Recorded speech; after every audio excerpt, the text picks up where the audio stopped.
Adım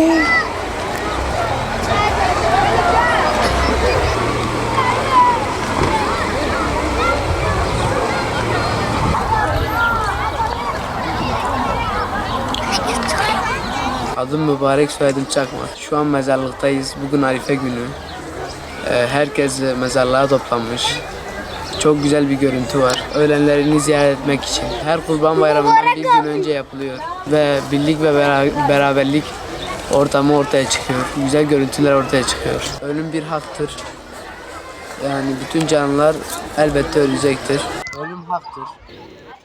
Allah'tan gelen bir şeydir. Hayatın bir parçasıdır. Allah'ı gözetmek lazım. Ona ibadet etmek, onu anmak, ona dua etmek lazım. Bu şekilde ahirette işimizi kolaylaştırırız. Yoksa zorlaştırırız. Kötü ameller bizi ahirette mutsuzluğa, iyi ameller bizi mutluluğa eriştirir. Gazze büyük bir işkenceye uğruyor ve bütün dünya sessiz kalıyor.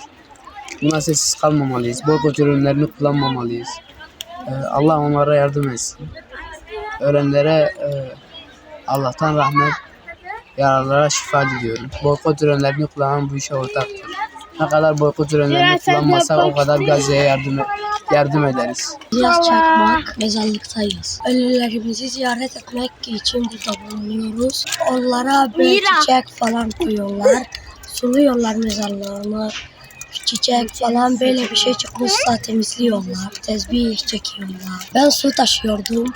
Yardım ediyordum insanlara. Böyle mezarlıktaki çıkan çiçekleri temizliyorduk. Allah'ı tanımak, ona ibadet etmek, dua etmek, besmele çekmek, namaz kılmak gibi böyle şeyler yapmalıyız.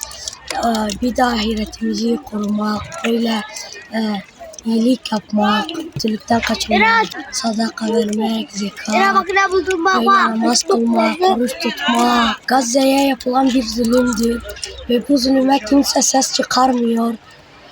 Kimse ona yardım etmiyor. Sadece Allah'la böyle kalmışlar. Kimse ona hiç yardım etmiyor.